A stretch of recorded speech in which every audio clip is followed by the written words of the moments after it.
કેશોદના Sundara road ઉપર car અને છકડો રિક્ષા વચ્ચે અકસ્માત સર્જાયો છે।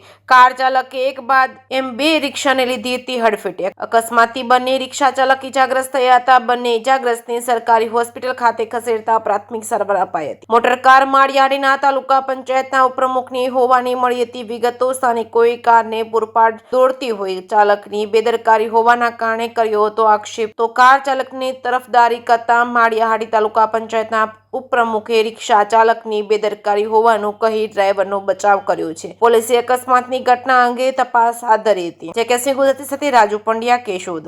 નામ રણજીતસિંહ મસરીભાઈ યાદવ, માળિયાહાટીના તાલુકા પંચાયતના ઉપપ્રમુખ છું અને અહીંયા સોંદરડા અને કેશોદની વચ્ચે હોટલ સામે અમે ગાડી લઈને કાણેકથી કેશોદ જતા હતા। એમાં રિક્ષાવાળા ભાઈએ ટ્રક આડો આવતો હતો, રિક્ષાવાળા ભાઈએ પાછળથી સીધી ગાડી આવવા દીધી અને અમારી આ ગાડીમાં આગળની ગાડીનો મોરો આખો ભૂકો થઈ ગયો છે। અને એ ભાઈ છે એ રિક્ષાવાળાને કીધું કે ભાઈ તો આને માટે આપણે શું કરવું જોઈએ, બરાબર? તો એ કે એ કાયદેસર કરવાનું, એટલે અમે તરત પોલીસને જાણ કરી અને પોલીસ આવી છે।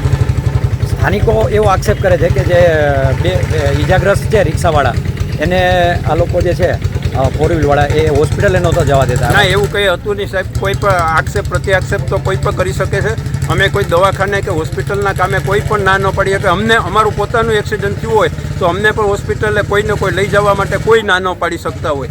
અમારો એવો કોઈ ઈરાદો હતોય નહીં, ભાઈને એટલી ઇજાગ્રસ્તય નથી, છતાં સરકારી હોસ્પિટલના જે ડૉક્ટર હોય છે એ સર્ટિફિકેટ પણ આપશે।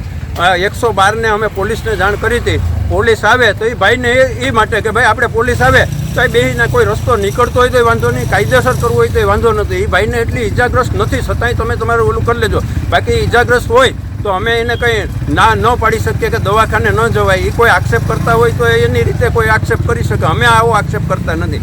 અમને પોતાને લાગ્યું હોય તો અમને કોઈ માણસ દવાખાને લઈ જતા હોય છે। જી, મારું નામ જયુ ગરેજા છે, હું સોંદરડા ગામનો રહેવાસી છું।